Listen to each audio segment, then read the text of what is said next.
Hi పిల్లలు, ఈరోజు మనం ఒక నీతి కథ నేర్చుకుందామా?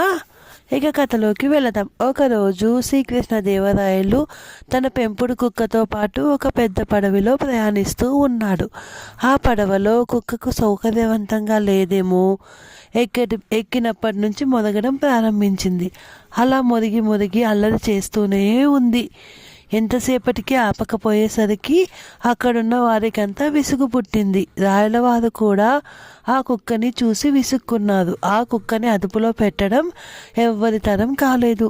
తెనాలి రామకృష్ణుడు వచ్చి, మహారాజా, తమరు అనుమతిస్తే నేను దీన్ని అదుపులో పెడతాను అని అన్నాడు. రాయలవారు సరే అన్నారు. వెంటనే రామకృష్ణుడు ఆ కుక్కను ఎత్తుకెళ్ళి నదిలో పడేశాడు. అక్కడున్న వారందరూ రామకృష్ణుడు ఏం చేస్తున్నాడో అర్థం కాక అయోమయంగా చూస్తూ ఉన్నారు. అక్కడ నదిలో పడిపోయిన కుక్క మాత్రం ప్రాణభయంతో కష్టపడి ఈదుతూ ఉంది. కాసేపు అయ్యాక కుక్కని మళ్ళీ నదిలో నుండి పైకి తీసి పడవపై వదిలేశాడు రామకృష్ణుడు.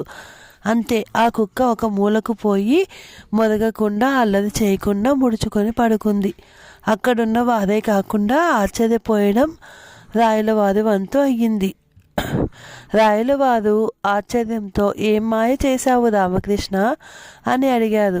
అప్పుడు రామకృష్ణుడు ఒక నవ్వు నవ్వి, మహారాజా, ఈ లోకంలో అందరూ తమ ఉన్న స్థితికి తృప్తి పడకుండా ఇంకా ఏదో కావాలని ఆశపడుతున్నారు.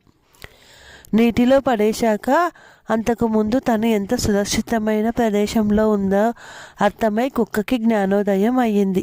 అలాగే మనం మన పిల్లలకు అన్ని సౌకర్యాలు కల్పించినా వాటి విలువ అర్థం కావటం లేదు.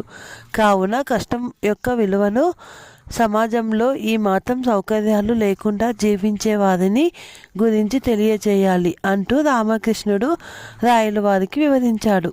ఇందులో నీతి ఏంటంటే, పిల్లలకు అన్నీ అందించడంలో తప్పు లేదు, కానీ ఎప్పుడైతే అడగనివి కూడా వాళ్ళకి ఇవ్వటం వల్ల వారికి ఇంకా ఏదో కావాలి అని ఇతరులతో పోల్చుకోవడం మొదలు పెడతారు. కాబట్టి పిల్లలకు మొదటి నుండి ఉన్నదానితో తృప్తి పడడం నేర్పాలి. Thank you for watching kids. ఈ కథ నచ్చినట్టయితే లైక్ చేసి, సబ్స్క్రైబ్ చేసి, షేర్ చేయండి. Thank you, friends.